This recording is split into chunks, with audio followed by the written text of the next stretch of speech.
Welcome back. Will Meyer, the movie guy, is with us talking about top movies at the box office this week. And it was a perfect week, I'm sure, to watch a bunch of movies. Yeah. With the rain last week. Absolutely. And finally some good ones. We've had some duds for a while. I know. You've been given some like 1 stars. I'm like, oh no, what is happening? But let's start out with Black Panther. I just said I went and saw it last night. Let's break it down. Yeah, this is the new superhero film, one that is that has an amazing cast. You have Chadwick Boseman, Michael B. Jordan, Lupita Nyong'o, Daniel Kaluuya, Forrest Whitaker. I mean, the list goes on and on, the list of heavy hitters in this film. And it's about this guy T'Challa, who's going home to his home country, this African country of Wakanda. He's going there to take his rightful place as king in this isolated, technologically advanced country.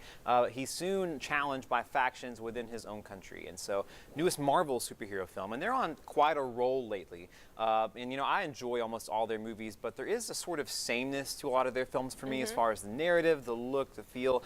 But while this movie isn't going to do too much to upset the status quo within the Marvel Cinematic Universe, a lot of it feels fresh, unique, and exciting, I thought. And I think a lot of that has to do with the cultural specificity of this movie. It's the first Marvel movie to have a predominantly black cast, and they just leaned really heavily into the African elements of the mythology. So this movie looks and sounds African. I mean, the music we were just talking about beforehand, they infuse this Kendrick Lamar curated hip-hop soundtrack with a lot of traditional African tribal music, and it just works really well, I thought. The look of the movie too, it's shot by this girl, Rachel Morrison, a DP who's nominated for an Oscar this year. Visually it's exciting and it doesn't look like any other Marvel movie. I think too it has some interesting complex ideas about isolationism and interventionism, but it's also fun too. I mean, it's a movie that has good action. I thought that the characters were fun to spend time with. The comedy I thought was less exciting, but you can't have everything. And performances I thought were pretty good too across the board. I mean, I'm excited to see where this goes. I mean, I like Marvel and superhero films in general less than the general population, so you'll probably like this at home. You'll probably like this at home even more than I did, but I say 3 out of 4 stars, and that's pretty solid coming from me. So. I think I'd agree with that too. I really enjoyed it. Yeah. All right, next is Early Man, which is kind of a cartoon. Yeah, right? It's a stop-motion animation movie. It's a movie that's set in prehistoric times, and it's about these primitive tribal hunters who are displaced from their home by these emissaries from a distant empire that has mastered the art of bronze making. But then this young tribal hunter decides he's going to challenge them to try and get his home back. He's going to challenge them to a game of soccer. So it's a very strange, interesting plot.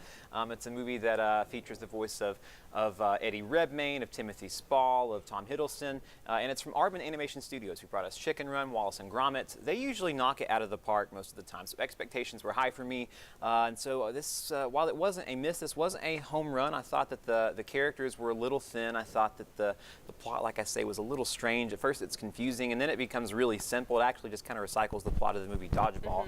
And the animation was, it's exactly the same. And the animation was a little drab, but there's enough of what I like about their movies to make this movie enjoyable. I thought it had some good puns, some good sight gags, some good long running gags, and this movie is charming, it's silly, it's fun, it goes down quick and easy, but I can't help but think it's a minor disappointment knowing what Aardman's capable of. So I'd say 2.5 out of 4 stars, solid, not great. Is it appropriate for kids? Yeah, definitely. Okay, all right. And our last one, 1517 to Paris? Yes, this is a movie directed by Clint Eastwood. This is about the 3 Americans who stopped a terrorist attack on a train in 2015.